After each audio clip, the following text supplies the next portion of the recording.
عبید اللہ بن عبداللہ بن عتبہ نے خبر دی، انہیں عبداللہ بن عباس رضی اللہ عنہ نے خبر دی کہ انہوں نے صعب بن جسامہ لیثی رضی اللہ عنہ سے سنا، وہ اصحاب رسول اللہ صلی اللہ علیہ وسلم میں سے تھے۔ ان کا بیان تھا کہ انہوں نے حضرت صلی اللہ علیہ وسلم کی خدمت میں ایک گور خر ہدیہ کیا تھا۔ آپ اس وقت مقام ابوا یا ودان میں تھے اور محرم تھے۔ آپ نے وہ گور خر واپس کر دیا۔ صاحب نے کہا کہ اس کے بعد جب آپ نے میرے چہرے پر ہدیے کی واپسی کی وجہ سے ناراضی کا اثر دیکھا تو فرمایا کہ ہدیہ واپس کرنا مناسب تو نہ تھا، لیکن بات یہ ہے کہ ہم احرام باندھے ہوئے ہیں۔ صحیح بخاری حدیث نمبر 2596۔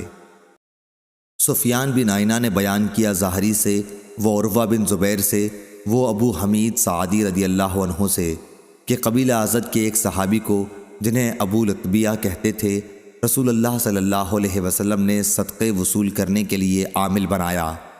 پھر جب وہ واپس آئے تو کہا کہ یہ تم لوگوں کا ہے، یعنی بیت المال کا، اور یہ مجھے ہدیے میں ملا ہے۔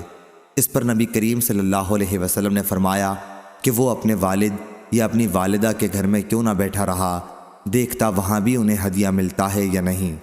اس ذات کی قسم جس کے ہاتھ میں میری جان ہے، اس مال زکوٰۃ میں سے اگر کوئی شخص کچھ بھی ناجائز لے لے گا تو قیامت کے دن اسے وہ اپنی گردن پر اٹھائے ہوئے آئے گا۔ اگر اونٹ ہے تو وہ اپنی آواز نکالتا ہوا آئے گا، گائے ہے تو وہ اپنی، اور اگر بکری ہے تو وہ اپنی آواز نکالتی ہوگی۔ پھر آپ نے اپنے ہاتھ اٹھائے یہاں تک کہ ہم نے آپ کے بغل مبارک کی سفیدی بھی دیکھ لی، اور فرمایا، اے اللہ، کیا میں نے تیرا حکم پہنچا دیا؟ اے اللہ، کیا میں نے تیرا حکم پہنچا دیا؟ 3 مرتبہ آپ نے یہی فرمایا۔ صحیح بخاری حدیث نمبر 2597۔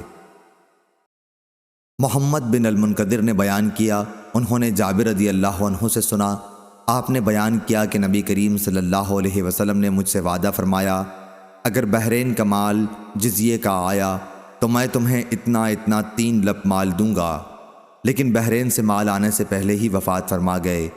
حضرت ابو بکر رضی اللہ عنہ نے ایک منادی سے یہ اعلان کرنے کے لیے کہا کہ جس سے نبی کریم صلی اللہ علیہ وسلم کا کوئی وعدہ ہو یا آپ پر اس کا کوئی قرض ہو تو وہ ہمارے پاس آئے۔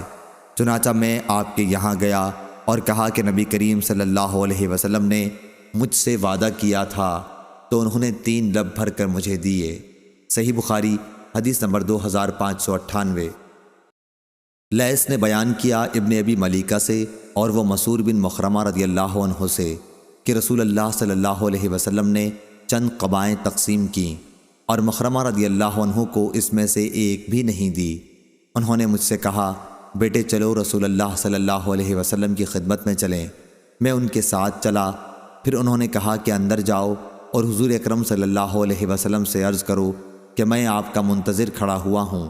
چنانچہ میں اندر گیا اور حضور اکرم صلی اللہ علیہ وسلم کو بلا لایا۔ آپ اس وقت انہی قباؤں میں سے ایک قبا پہنے ہوئے تھے۔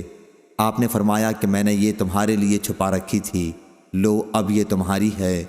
مسعور نے بیان کیا کہ میرے والد مخرمہ رضی اللہ عنہ نے قبا کی طرف دیکھا۔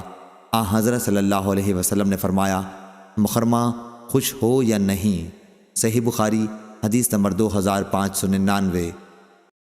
عبد الواحد بن زیاد نے بیان کیا، کہا ہم سے معمر نے بیان کیا زہری سے، وہ حمید بن عبد الرحمن سے، اور ان سے ابو ہریرہ رضی اللہ عنہ نے بیان کیا کہ ایک دیہاتی رسول اللہ صلی اللہ علیہ وسلم کی خدمت میں آیا اور کہنے لگا کہ میں تو ہلاک ہو گیا۔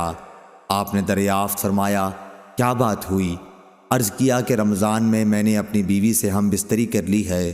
آپ نے دریافت فرمایا، تمہارے پاس کوئی غلام ہے؟ کہا کہ نہیں۔ پھر دریافت فرمایا، کیا 2 مہینے پے در پہ روزے رکھ سکتے ہو؟ کہا کہ نہیں۔ پھر دریافت فرمایا، کیا 60 مسکینوں کو کھانا دے سکتے ہو؟ اس پر بھی جواب تھا کہ نہیں۔ بیان کیا کہ اتنے میں ایک انصاری عرق لائے۔ عرق کھجور کے پتوں کا بنا ہوا ایک ٹوکرا ہوتا تھا جس میں کھجور رکھی جاتی تھی۔ حضرت صلی اللہ علیہ وسلم نے اس سے فرمایا کہ اسے لے جا اور صدقہ کر دے۔ انہوں نے عرض کیا، یا رسول اللہ، کیا اپنے سے زیادہ ضرورت مند پر صدقہ کر دوں؟ اور اس ذات کی قسم جس نے آپ کو حق کے ساتھ بھیجا ہے کہ سارے مدینے میں ہم سے زیادہ محتاج اور کوئی گھرانہ نہیں ہوگا۔ آپ نے فرمایا پھر جا اپنے ہی گھر والوں کو کھلا دے۔ صحیح بخاری حدیث نمبر 2600۔